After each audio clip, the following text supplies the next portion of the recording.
Kanye and Keanu are out for the season. Going over the film against LSU, players played hard in the first half. We didn't execute, like I said, in the second half. But it's still promising, we're close. But like I said before, there's no more victories in football. We got to get better. And as long as my guys continue to improve each week, I'm excited for the Bruins. Those injuries, two important guys. How bad do you feel for them and losing them for the year? Yeah, anytime you have season-ending injury, it's not it sucks. So, I feel for those guys, and just one positive, we get it back next season. So Keanu was an Achilles. What was Kanye? Yeah, they were both out. Okay, same thing for both there. No, it's just two season-ending injuries. Okay. Don't want to make any assumptions, but is this a reflection of playing at 8 p.m. on Saturday, this practice time? No, I just wanted to change my Monday around a little bit to give the coaches just a little bit more time to game plan and stuff like that. It's a quick turnaround first thing in the morning on Monday morning, so I just wanted to change a bit of that. So will you do this going forward, or you think every Monday? I think maybe, we'll see how practice goes. What is your reaction to 8 p.m. start? I think it's the latest since you played in '99 against. You were at Ohio State, had an 8 p.m. start at the Horseshoe there. It's very disrespectful, but no, I'm just kidding.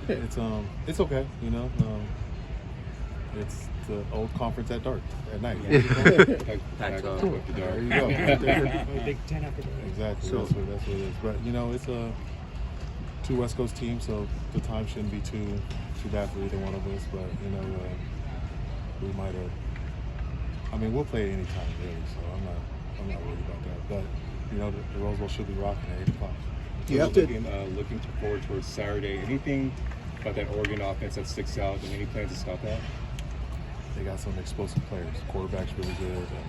Got 15's fast out there, receiver. 20's a good running back.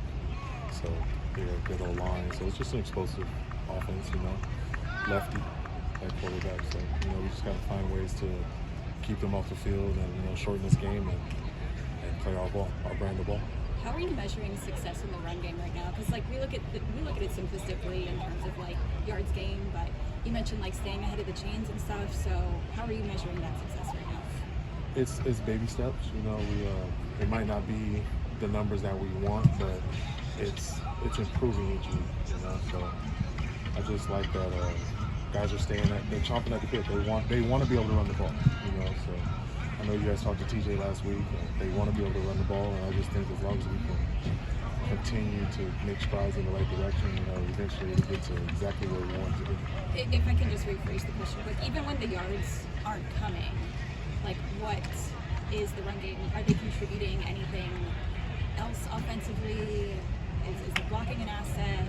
What do you mean? Who? Are they? Who is It's the running backs. You saw TJ catch screens and other stuff out of the backfield, and he's been successful on other things. So, the numbers might not be exactly what you guys want them to be, but as long as we're keeping defenses off balance, I think we're okay. Jalen obviously flashed again against LSU.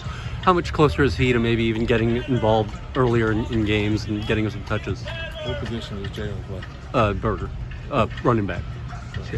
There's another running back flashing and giving us some good plays. So, it was just another guy we can get in the mix. Keegan had a couple good runs in there also. So, like I said, it's an improvement. The run game is coming along. It's I'm not gonna say it's dormant or anything like that, but it's getting there. And if you're comparing it to other seasons, then it might not be exactly where we want it to be, but I'm confident that eventually it'll be exactly where we want. So. Coach, I wanted to ask about a couple players. Sharif, I believe this is his only year of eligibility left. And it's shocking, we're already a quarter of the way through the season. What's his status?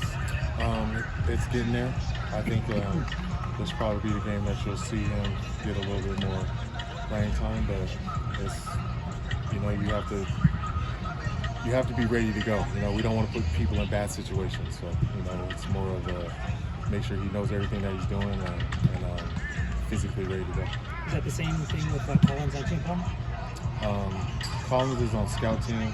He's actually coming, he had a couple injuries that he's fighting through right now. So, we like that he's still out here every day and still trying to improve. With Carter Shaw, we talked about him a little bit after the game the other day. Obviously, his dad, David Shaw. Do you see any reflection of his dad being a very smart football coach, football mind in Carter? Do you see anything that kind of makes you think, hey, this guy's pretty sharp? Maybe that was something he got from his dad. I think his dad played 3 sports as happy. I'm not sure. Oh.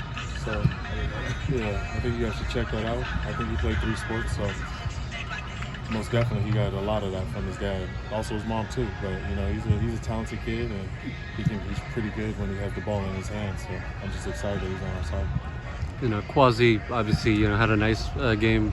How much more do you hope to maybe get him involved in the offense, depending on what happens with Titus's status? Just continue to make plays. Guys go down, other guys get opportunities, and you should just try to make the best of your opportunities. And I'm just glad that Carter, being a freshman in that type of environment, he was able to make a lot of plays, and hopefully we can just build off of that. Femi started at edge the last game. Just how is his versatility and his attitude to maybe been an asset to this team? He's just somebody that's always positive.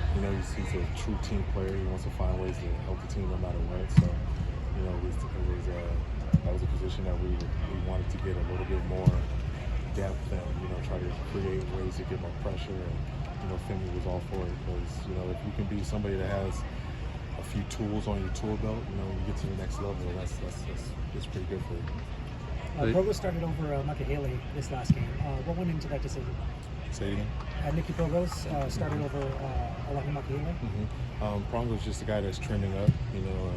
He started at right tackle in the first game, and just the fact that he can play multiple positions and be a walk-on is just he's just special. So he's just a guy that we know we can rely on. He's gonna be in the right spots at the right time, and we're just trying to get him our reps.